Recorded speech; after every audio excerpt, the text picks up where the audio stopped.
मैं गुरु नितेश और आज हम लोग ईवीएस का क्लास 3 का चैप्टर नंबर 4 देख रहे हैं।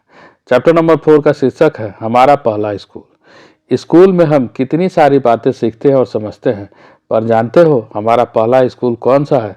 वह है हमारा परिवार। हम अपने परिवार से ही सबसे पहले सीखना शुरू करते हैं। हम अपने परिवार से सबसे ज़्यादा करीब से जुड़े होते हैं, पर हम उसके बारे में शायद ही कभी सोचते हैं। आओ अपने परिवार के बारे में सोचें और बातें करें। अपने परिवार का चित्र बनाओ, यदि फोटो है तो वह चिपकाओ। तुम्हारे परिवार में कौन कौन है, उनका नाम, उनका तुमसे क्या रिश्ता है, इसको लिखो, है ना। अपने परिवार के दो लोग आपस में रिश्ता लिखो, जैसे पति पत्नी, भाई बहन, माँ बेटी। तुम्हें घर पे प्यार से किस नाम से बुलाते हैं, तुम अपने घर के लोगों को किस तरह से बुलाते हैं।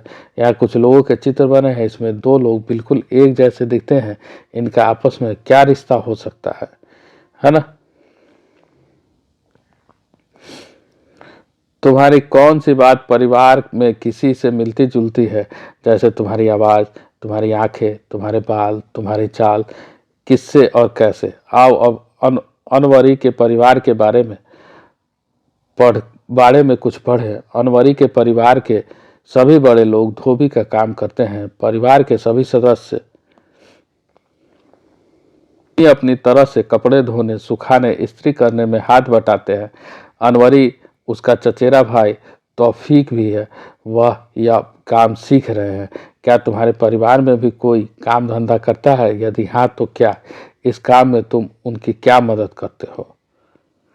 हम परिवार में एक दूसरे से बहुत कुछ सीखते हैं। अनवरी के चाचा ने उसे और परिवार के सभी बच्चों को साइकिल चलाना सिखाया। तुमने भी अपने परिवार में बहुत कुछ सीखा है। क्या और किससे? क्या किसी ने तुमसे भी कुछ सीखा है? कुछ और बातें के बारे में सोचो और लिखो। जब मैं दुखी होती हूँ तब मैं किसके पास जाती हूँ? जब पुराने दिनों के बारे में जानना चाहती हूँ तब मैं किसके पास जाती हूँ? जब मैं कुछ राज की बात बताना चाहती हूँ तब मैं किसके पास जाती हूँ? जब मुझसे कोई गलती हो जाती है तब मैं किसके पास जाती हूँ? बाहर उतार कर ही घर आना, यह सुलेखा के घर का रिवाज है, लेकिन उसके कुछ दोस्त जूते चप्पल पहनकर घर के अंदर आ जाते हैं।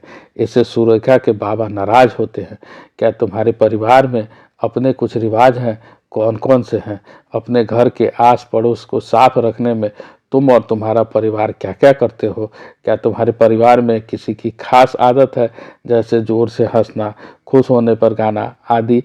इस तरह से करके दिखाओ। तुम अपने परिवार में बड़ों की इज्जत कैसे करते हो? अपने आसपास के लोगों को क्या क्या तरीके अपनाते हो? बड़े जब बच्चे थे, घर पर किसी बड़े को उनके बचपन का कोई मज़ेदार किस्सा बताने को कहो। बच्चों से परिवार वालों के हंसने, गाने आदि के तरीकों के बारे में बातचीत कराई जाए। इससे वे आपस में परिवार के लोगों की खासियत की पहचान कर सकेंगे, है ना। तो ये जो था समाजीकरण, जो हम लोग सीडीपी में पढ़ते हैं, तो ये समाजीकरण से बहुत ही जुड़ा हुआ था चैप्टर। तो बताता है कि आपका पहला स्कूल परिवार है और साथ ही साथ समाजीकरण का जो प्रक्रिया शुरू होती है वह परिवार से ही शुरू होती है। तो इसका हमेशा आपको ख्याल रखना है। धन्यवाद। फिर मिलेंगे अगले वीडियो में।